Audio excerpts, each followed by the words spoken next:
Dalam acara penutupan sidang raya PGI di Toraja Utara beberapa waktu yang lalu, Wakil Presiden Gibran Rakabuming Raka menyampaikan dalam pidato singkatnya yang sangat cetar, cerdas, dan membahana. Ia menggunakan sebuah istilah penting ketika ia mengatakan bahwa sebagai pemimpin, kita harus punya apa yang dinamakan pendirian.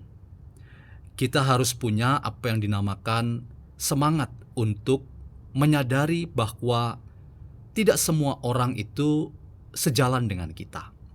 Karena itu, gaya hidup dan cara hidup seorang pemimpin kadang-kadang harus berani diungkapkan dengan saya jalan terus dan bodo amat dengan situasi yang ada yang seringkali tidak mendukung suasana kerja dan apa yang menjadi tugas yang lebih utama, khususnya seorang pemimpin ketika ia hadir dalam tantangan-tantangan masyarakat, bangsa, dan negara yang membutuhkan kerja-kerja seorang pemimpin, bahkan bila perlu melakukan diskresi seorang pemimpin demi rakyat yang dibangun dalam semangat kesejahteraan dan keadilan. Bagaimana filsafat menolong kita memahami wapresku bodo amat dan keren sekali pandangan ini. Selamat datang dalam channel Meragukan Filsafat, sebuah channel yang dibangun untuk turut mengedukasi ruang publik Indonesia dengan menawarkan alternatif berpikir dari perspektif filsafat untuk membaca fenomena sosial, politik, kebudayaan di Indonesia kontemporer tanpa berpretensi untuk menggiring opini kita mempercayai pandangan-pandangan dalam channel ini. Teman-teman, Wapres Gibran lagi-lagi membuat kita berdecak kagum dengan caranya untuk membuat publik tanah air, khususnya para guru kecurigaan yang kerjanya nyinyir, yang belum move on dan legowo dengan fakta sejarah bahwa Gibran adalah Wakil Presiden Indonesia saat ini. Wapres Gibran dalam banyak hal dan dalam banyak kesempatan, ia membangunkan kesadaran kita tentang logika terbalik, bahwa pemimpin itu lebih banyak kerja dan pembuktian-pembuktian ketimbang ia harus membangun retorika dan sejumlah argumentasi dengan kata-kata yang seringkali itu membuat sang pemimpin melakukan kontraproduktif terkait dengan apa yang harus ia lakukan. Seorang Gibran harus kita katakan banyak bekerja dan menunjukkan kualitas dirinya ketika ia diam dan tidak banyak memberi respon terhadap mereka-mereka yang nyinyir. Dan dalam konteks itu, kekuatan seorang Gibran adalah ketika ia lebih menunjukkan aksi-aksi nyata, kerja-kerja nyata. Dan itu adalah kekuatannya membungkam banyak orang yang masih sangsi dengan kinerja Wakil Presiden Gibran Rakabuming Raka. Nah, teman-teman, dalam penutupan sidang raya PGI beberapa waktu yang lalu di Toraja Utara, ia lagi-lagi membuat sebuah statement ketika ia menceritakan pengalamannya di pemerintahan Kota Solo, di mana ia menjadi wali Kota Solo pada waktu yang lalu. Ia mengatakan bagaimana berbagai macam upayanya untuk memastikan toleransi itu menjadi laku yang dihidupi oleh masyarakat Solo. Ada banyak resistensi yang ia alami. Bahkan ketika festival ogoh-ogoh yang ia sajikan sebagai pemerintah untuk membuat masyarakat sadar bahwa Indonesia beragam. Indonesia adalah bangsa yang multikultural.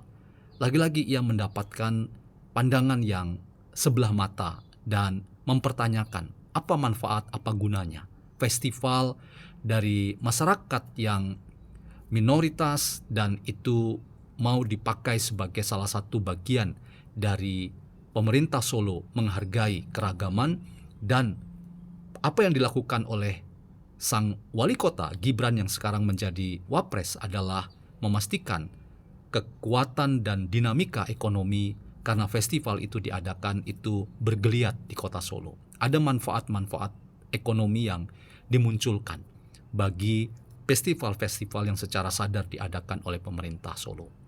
Nah, dalam konteks itulah kemudian sang wakil presiden mengatakan seorang pemimpin itu kadang-kadang perlu berpikir yang jauh ke depan. Dia tidak mau terjebak dalam pandangan-pandangan yang sempit yang hanya berada dalam tataran-tataran yang tidak pernah memberikan sesuatu yang harus dilihat itu punya jangka panjang dalam menempatkan dinamika kehidupan masyarakat.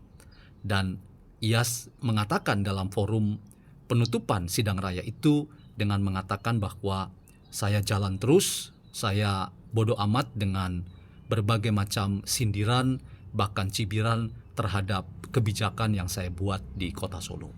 Nah teman-teman, saya ingin mengapresiasi cara pandang seorang Gibran yang harus kita lihat dalam konteks yang lebih positif. Bahwa Gibran sebetulnya adalah orang yang tahu benar dan sangat menguasai kenyataan masyarakat kita. Kita harus sadar bahwa terkadang problem kita di masyarakat adalah bagaimana kita ingin belajar dalam perbedaan-perbedaan yang ada. Seorang Gibran menolong kita untuk lagi-lagi. Kadang-kadang pemimpin memang harus berani melakukan tindakan-tindakan yang tidak populer dalam rangka memberikan edukasi pada masyarakat tentang apa yang dimaksudkan dengan multikulturalisme, dengan apa yang dimaksud dengan tenggang rasa, moderasi beragama, dan semuanya itu adalah kekuatan seorang pemimpin. Dan itu yang ia bagikan pada penutupan acara sidang raya PGI tersebut di Toraja Utara. Dan dalam konteks itu teman-teman, kita jadi mengerti bagaimana seorang Gibran ketika banyak hal yang ditujukan dan diarahkan kepadanya, mempertanyakan ini dan itu, termasuk menyangsikan kemampuan seorang Gibran sebagai wakil presiden pendamping Prabowo yang sangat berpengalaman, seorang militer yang sangat paham tentang kehidupan sosial politik Indonesia, tetapi ia adalah seorang yang belum punya banyak pengalaman. Tetapi seorang Gibran ternyata bisa menjadi pendamping Prabowo yang sangat berkualitas dan bertanggung jawab. Kekuatan seorang Gibran sekali lagi adalah membungkam banyak pandangan-pandangan nyinyir dan sebelah mata yang mempertanyakan banyak hal terkait dengan bagaimana seorang Gibran bisa menyeimbangkan kerja-kerjanya untuk menjadi pendamping seorang Prabowo yang berpengalaman itu. Dan kekuatan seorang Gibran adalah ia melakukan tindakan-tindakan ketimbang banyak retorika politik yang seringkali disalahpahami dan seringkali justru kontraproduktif dengan jati diri dan keberadaan seorang pemimpin. Gibran adalah dirinya. Gibran adalah apa yang ia lakukan. Dan karena itu, setiap orang yang mempertanyakan, bahkan nyinyir, bahkan mengembangkan pandangan disinformasi dan kebencian dan fitnah belaka, maka semuanya itu tidak akan dapat meruntuhkan cara seorang Gibran dalam rangka memastikan bahwa ia adalah pendamping yang baik dari seorang Prabowo Subianto.